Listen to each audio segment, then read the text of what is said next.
ಮೈಸೂರಲ್ಲಿ ಒಂದು ಫ್ಯಾಕ್ಟ್ರಿನೇ ಸಿಕ್ಕಿದೆ, ಮಾದಕ ವಸ್ತುಗಳು ಮಾಡುವಂಥ ಒಂದು ಫ್ಯಾಕ್ಟ್ರಿನೇ. ಅದನ್ನು ಮಹಾರಾಷ್ಟ್ರ ಪೊಲೀಸ್ನವರು ಯಾವುದೋ ಇನ್ವೆಸ್ಟಿಗೇಷನ್ಗೆ ಬಂದಾಗ ಅದು ಸಿಕ್ಕಿದೆ ಅಂತ ಪೇಪರ್ನಲ್ಲಿ ಬಂದಿತ್ತು. ಅದಕ್ಕೆ ಇದು ಭಾಳ ಒಂದು ಕೆಟ್ಟ ಕ್ಯಾನ್ಸರ್ ನಮ್ಮ ಸಮಾಜದಲ್ಲಿ ಹರಡ್ತಾ ಇದೆ ಸಾಹೇಬ್ರೆ.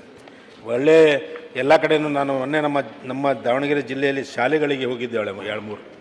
ಈಗ ಅವರು ಅಲ್ಲಿ ಇಲ್ಲಿ ರೋಡ್ನಲ್ಲಿಗೆ ಅಲ್ಲಿ ಕುದುರದ್ದು ಬಿಟ್ಟಿದ್ದಾರೆ. ಸಾಯಂಕಾಲ 5-6 ಗಂಟೆ ನಂತರ ಶಾಲೆಗಳು ಬಂದಾದ ಕೂಡಲೇ ಒಳಗೆ ಹಾರು ಹೋಗಿ ಅಲ್ಲಿ ರೂಮ್ಗಳಲ್ಲಿ ಬೀಗ ಬಿಚ್ಕೊಂಡು ಒಳಗೆ ಕುಂದಿರ್ತಾ ಇರ್ತಾರೆ. ಪೊಲೀಸಿಗೆ ಕಂಪ್ಲೇಂಟ್ ಕೊಟ್ಟರೆ ಆ ಹೆಡ್ ಮಾಸ್ಟರ್ ರೂಮ್ಗಳ ಹತ್ರ ಹೋಗಿ ಗಲಾಟೆ ಮಾಡ್ತಿದ್ದಾರೆ ಅವ್ರು. ಯಾಕಂದರೆ ಅವರು ಅದು ಗಾಂಜಾ ಅಫೀಮ್ ಡ್ರಗ್ಸ್ ತೊಗೊಂಡ್ಮೇಲೆ ಅವ್ರಿಗೆ ಮನುಷ್ಯತ್ವ ಅನ್ನೋದೇ ಇರೋಂಗಿಲ್ಲ. ಆ ನಮೂನೆ ಪರಿಸ್ಥಿತಿ ಶಾಲಾ ಕಾಲೇಜ್ಗಳಲ್ಲಿ ಎಲ್ಲ ಇಲ್ಲಿ ತನಕ ನಮ್ಮ ಲೇಡೀಸ್ ಹುಡುಗಿಯರು ಕಾಲೇಜ್ ಹುಡುಗಿಯರ ತನಕನೂ ಇದು ಬೆಳೀತಾ ಇದೆ. ಅದಕ್ಕೆ ತಾವು ಇದು ಮುಂದಿನ ಇದು ಆಗಿಲ್ದಂಗೆ ನನಗೆ ಅನ್ಸೋದ ಮಟ್ಟಿಗೆ ನಾವು ಮೊನ್ನೆ ಅಲ್ಲ ನಮ್ಮ ಡಿಪಾರ್ಟ್ಮೆಂಟ್ ಹತ್ರನೂ ನಾನು ಮಾತಾಡಿದೆ ನಮ್ಮ ದಾವಣಗೆರೆಯಲ್ಲಿ, ಏನು ಹಿಂಗೆ ನಡೀತಾ ಇದೆ, ಯಾವ ನಮೂನೆ ಕಂಟ್ರೋಲ್ ನೀವು ಮಾಡ್ತಾಯಿದ್ದೀರಿ ಅಂತ. ಅದಕ್ಕೆ ನನಗೆ ಅನ್ಸೋ ಮಟ್ಟಿಗೆ ಏರಿಯಾ ವೈಸ್ ಪೊಲೀಸ್ಗಳನ್ನು ಚೇಂಜ್ ಮಾಡ್ಬೇಕು ನೀವು. ಎಂಥ ದೊಡ್ಡ ಆಫೀಸರ್ಗಿಟ್ಟು ಇನ್ವೆಸ್ಟಿಗೇಷನ್ ಮಾಡಿದ್ರು ಸಹಿತ ನಿಮ್ಮ ಆಫೀಸರ್ ಬರ್ತದಾರಂಥ ಇನ್ಫಾರ್ಮೇಷನ್ ಕೊಡೋದೇ ಲೋಕಲ್ ಆ ಕಡೆ ಭಾಗದಲ್ಲಿ ಪೊಲೀಸರು. ಅವರು 20-30 ವರ್ಷ ಅಲ್ಲಿ ಇರ್ತಾರೆ, ಅವರೆಲ್ಲ ಅಡ್ಜಸ್ಟ್ ಮಾಡ್ಕೊಂಡಿರ್ತಾರೆ. ಅದಕ್ಕೆ ಅವ್ರನ್ನ ಈ ಕಡೆ ಆ ಕಡೆ ಬೇರೆ ಕಡೆ ಹಾಕಿ ಏನಾರು ಮಾಡಿದರೆ ಕಂಟ್ರೋಲ್ ಆಗ್ಬೋದು ಅಂತ ಅನ್ನಿಸ್ತದೆ. ತಾವು ದಕ್ಷದಿರಿ, ನಿಮ್ಗೇನು ಹೇಳೋ ಅವಶ್ಯಕತೆ ಇಲ್ಲ. ಇದು ಒಂದು ನಿಮ್ಮ ಕಾಲದಲ್ಲಿ ಆದಷ್ಟು ನಾವು ರಿಕ್ವೆಸ್ಟ್ ಮಾಡೋದೇನೆಂದರೆ ಇದು ಸರಿ ಮಾಡಬೇಕು. ಇದು ದೊಡ್ಡ ಕ್ಯಾನ್ಸರು, ಇದಕ್ಕೆ ತಾವೇ ಡಾಕ್ಟ್ರು ಇಲಾಜ್ ಮಾಡಬೇಕಂತ ನಾನು ತಮ್ಮಲ್ಲಿ ಕೇಳ್ಕೊತೀನಿ ನಿಮ್ಮ ಮುಖಾಂತರ.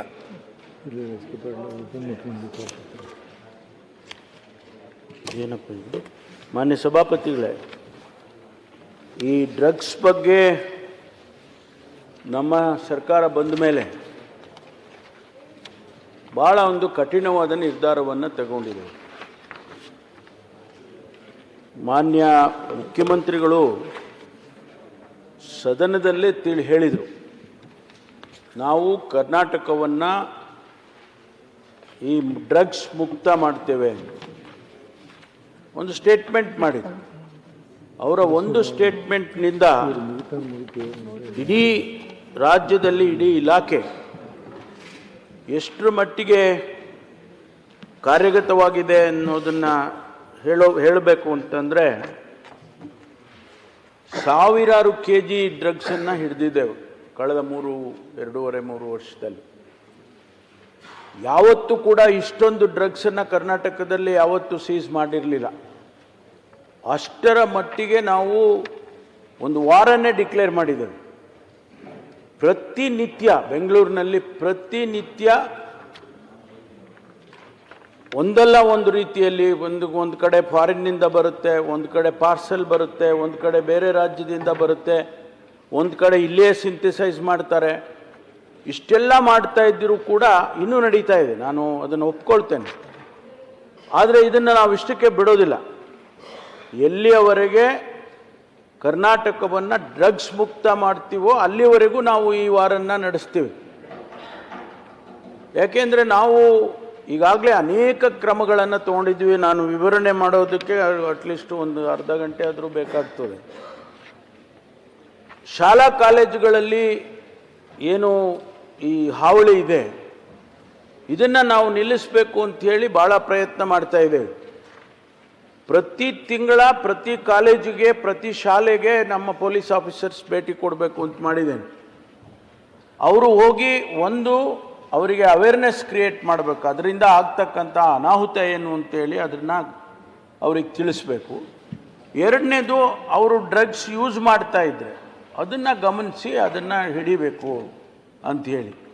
ಮೊನ್ನೆ ಒಂದೇ ದಿವಸ ವಿಶ್ವಣ್ಣ, ಒಂದೇ ದಿವಸ 1,000 ಶಾಲೆಗಳಿಗೆ ನಮ್ಮ ಇಡೀ ಬೆಂಗಳೂರು ಸಿಟಿಯಲ್ಲಿ ಅಧಿಕಾರಿಗಳು ಭೇಟಿ ಕೊಟ್ಟಿದ್ದಾರೆ ಒಂದೇ ದಿವಸ. ಇದನ್ನು ನಿರಂತರವಾಗಿ ಮಾಡ್ತೀವಿ. ಒಂದಿನ ಮಾಡಿ ಬಿಟ್ಬಿಟ್ರೆ ಅದು ನಿಲ್ಲೋದಿಲ್ಲ, ಅದು ನಿರಂತರವಾಗಿ ಅದನ್ನು ಮಾಡ್ತೇವೆ. ಮತ್ತು ಎಲ್ಲಿ ಈ ಫಾರಿನ್ ಸ್ಟೂಡೆಂಟ್ಸ್ ಇದ್ದಾರೆ ಮಾನ್ಯ ಸಭಾಪತಿಗಳೇ, ಅವರು ಆಫ್ರಿಕನ್ ಕಂಟ್ರೀಸಿಂದ ಭಾಳಷ್ಟು ಜನ ಬಂದಿದ್ದಾರೆ. ಅವರು ಬಂದು ಇಲ್ಲಿ ಡ್ರಗ್ಸ್ ದಂಧೆ ಮಾಡ್ತಾರೆ. ಅವ್ರಿಗೆ ಎಲ್ಲಿಂದ ತೊಗೊಂಡು ಬರ್ತಾರೋ, ಹೇಗೆ ತೊಗೊಂಡು ಬರ್ತಾರೋ ಗೊತ್ತಿಲ್ಲ, ಆದರೆ ಅದೇ ಒಂದು ಬಿಸ್ನೆಸ್ಸನ್ನು ಮಾಡ್ಕೊಂಡ್ಬಿಟ್ಟಿದ್ದಾರೆ. ಅವ್ರಿಗೆ ನಾವು ಹಿಡಿತೇವೆ, ಕೇಸ್ ಹಾಕ್ತೇವೆ. ಕೇಸ್ ಹಾಕೋದೇ ಬೇಕು ಅವರಿಗೆ. ಯಾಕೆಂದರೆ ಕೇಸ್ ಹಾಕಿದ ಮೇಲೆ ಅವ್ರನ್ನ ಕಳಿಸೋಂಗಿಲ್ಲ. ಆದರೆ ಈಗ ನಾವು ಏನು ಮಾಡಿದ್ದೀವಿ, ಕಳೆದ 2 ವರ್ಷದಲ್ಲಿ ಸುಮಾರು 300 ಜನ ಡಿಪೋರ್ಟ್ ಮಾಡಿದ್ದೀವಿ. ಆ ಡಿಪೋರ್ಟ್ ಮಾಡೋದಕ್ಕೂ ಕೂಡ ಭಾಳ ಪ್ರೊಸೀಜರು. ಆ ಕನ್ಸರ್ನ್ಡ್ ಎಂಬೆಸಿಗೆ ಬರೀಬೇಕು, ಆ ಕೌನ್ಸಿಲಿಗೆ ಬರೀಬೇಕು, ಅವ್ರ ಪರ್ಮಿಷನ್ ತೊಗೋಬೇಕು, ಆನಂತರ ನಾವು ಅವರಿಗೆ ಡಿಪೋರ್ಟ್ ಮಾಡಿ ಕಳಿಸ್ಬೇಕಾಗ್ತದೆ. ಇಷ್ಟಾದರೂ ಕೂಡ ನಾವು ಭಾಳ ಪ್ರತಿನಿತ್ಯ ಅವ್ರು ಎಲ್ಲೆಲ್ಲಿದ್ದಾರೆ, ಅವರು ಮನೆ ಬಾಡಿಗೆ ಕೊಟ್ಟಿದ್ರೆ ಮನೆ ಬಾಡಿಗೆ ಅವನನ್ನು ಇಟ್ಕೊಂಡಿದ್ದೀವಿ. ಇತ್ತೀಚೆಗೆ ಆ ಬಾಡಿಗೆ ಮನೆ ಕೊಟ್ಟಿರೋನ್ನ ಬಾಡಿಗೆ ಮನೆಯೇ ನಾವು ಹೊಡೆದಾಕ್ತೀವಿ ಅನ್ನೋವರೆಗೂ ಹೋಗಿದ್ದೇವೆ. ಭಾಳ ಕಠಿಣವಾದಂಥ ಕ್ರಮವನ್ನು ಈ ಡ್ರಗ್ಸ್ ವಿಚಾರದಲ್ಲಿ ನಾವು ತೆಗೆದುಕೊಳ್ತಾ ಇದ್ದೇವೆ. ಆಮೇಲೆ ಸೀಸ್ ಮಾಡಿರೋದು ಸಾವಿರಾರು ಕೋಟಿ ರೂಪಾಯಿದು. ಸಣ್ಣ ಪುಟ್ಟದ್ದಾದ್ರೆ ಏನೋ ಪರವಾಗಿಲ್ಲ, ಸಾವಿರಾರು ಕೋಟಿ. ಇಲ್ಲಿ ದಾಬಸ್ಪೇಟೆ ಹತ್ರ ಒಂದು ಇನ್ಸಿನರೇಟರ್ ಇದೆ, ನಾನೇ ಖುದ್ದಾಗಿ ಹೋಗಿ ಸುಟ್ಟು ಸಾಕಿದ್ದೀನಿ. ಕಳೆದ ವರ್ಷ ಸುಮಾರು 150-200 ಕೋಟಿ ರೂಪಾಯಿದು ಡ್ರಗ್ಸನ್ನು ನಾವು ಸುಟ್ಟಾಕಿದ್ವಿ. ಅದು ಸಾವಿರಾರು ಕೋಟಿ ರೂಪಾಯಿ ಬೆಲೆ ಬಾಳ್ತಕ್ಕಂಥದ್ದು. ಇದನ್ನು ನಿರಂತರವಾಗಿ ನಾವು ನಮ್ಮ ಪ್ರತಿ ಪೊಲೀಸ್ ಸ್ಟೇಷನ್ ಲಿಮಿಟ್ಸಲ್ಲೂ ನಾನು ಭಾಳ ಕಠಿಣವಾದಂಥ ಸೂಚನೆಗಳನ್ನು ಕೊಟ್ಟಿದ್ದೇನೆ. ಯಾವ ಅಧಿಕಾರಿ ಒಂದು ವೇಳೆ ಇನ್ವಾಲ್ವ್ ಆಗಿದ್ದರೆ ಆ ಅಧಿಕಾರಿ ಮೇಲೆ ಕ್ರಮ ತಗೊಳ್ಳೋದಲ್ಲ, ಸಸ್ಪೆಂಡ್ ಮಾಡೋದು ಮತ್ತು ಅದು ಮಾಡೋದಲ್ಲ, ಅವ್ರ ಮೇಲೆ FIR ಹಾಕಿ ಅವ್ರನ್ನ ಕೆಲಸದಿಂದನೇ ವಜಾ ಮಾಡ್ತಕ್ಕಂಥ ಕೆಲಸವನ್ನು ಕೂಡ ಮಾಡ್ತಾ ಇದ್ದೀವಿ. ಭಾಳ ಯಾಕೆಂದರೆ ಈ ಮಕ್ಕಳು, ಮಾನ್ಯ ಸಭಾಪತಿಗಳೇ, ಮಾನ್ಯ ಸದಸ್ಯರು ಹೇಳ್ತಾ ಇದ್ರು, ದಾವಣಗೆರೆಯಲ್ಲಿ ಒಂದು ರೀತಿಯಲ್ಲಿ ಮನೆಗೂ ಆಗಿಬಿಟ್ಟಿದೆ ಅಂತಕ್ಕಂಥ ಮಾತನ್ನು ಹೇಳ್ತಿದ್ರು. ನಾವು ಇದನ್ನು ಗಮನಿಸಿದ್ದೇವೆ. ಭಾಳ ಜನ ಯುವಕರು 17 ವರ್ಷ ಇಲ್ಲ 15 ವರ್ಷ ಇಲ್ಲ. ಬೆಂಗಳೂರಿನಲ್ಲಿ ಒಂದು ಇನ್ಸಿಡೆಂಟ್ ಆಯಿತು, ಅಲ್ಲಿ ಮರ್ಡರನ್ನು ಮಾಡಿದ್ದಾರೆ ಅಂಥೇಳಿ ಅವ್ರನ್ನ ಎಲ್ಲ ಹಿಡ್ಕೊಂಡು ಬಂದರೆ ಅವರೆಲ್ಲ 16, 18, 19 ಇಷ್ಟು ವಯಸ್ಸಿನವರು. ಯಾಕಪ್ಪ ಅಂದರೆ ಅವರೆಲ್ಲ ಡ್ರಗ್ಸ್ ತೊಗೊಂಡು ಮರ್ಡರ್ ಮಾಡಿರ್ತಕ್ಕಂಥದ್ದು. ಇಂಥ ಉದಾಹರಣೆಗಳು ಸಾವಿರಾರಿದ್ದಾವೆ. ಹಾಗಾಗಿ ಇವರನ್ನು ಹೀಗೆ ನಾವೇನಾದರೂ ಬಿಟ್ಟರೆ ಸಮಾಜ ಹಾಳಾಗೋಗುತ್ತೆ, ಕುಟುಂಬಗಳು ಹಾಳಾಗೋಗ್ತವೆ, ಇಡೀ ಪರಿಸರ ನಮಗೆ ಹಾಳಾಗೋಗುತ್ತೆ, ಭವಿಷ್ಯನೇ ಹಾಳಾಗುತ್ತೆ.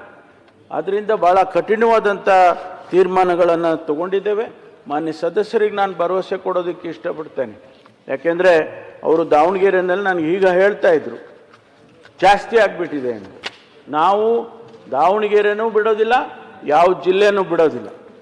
ಭಾಳ ಕಠಿಣವಾದಂಥ ನಿರ್ಧಾರ. ನೀವು ಹೇಳಿದ್ರಿ ಕೆಲವರು ಅಧಿಕಾರಿಗಳು 5 ವರ್ಷ 10 ವರ್ಷ 20 ವರ್ಷ ಒಂದೇ ಕಡೆ ಇರ್ತಾರೆ, ಅವರೇ ಮೆಸೇಜ್ ಕೊಟ್ಬಿಡ್ತಾರೆ ಅಂತೇಳಿ.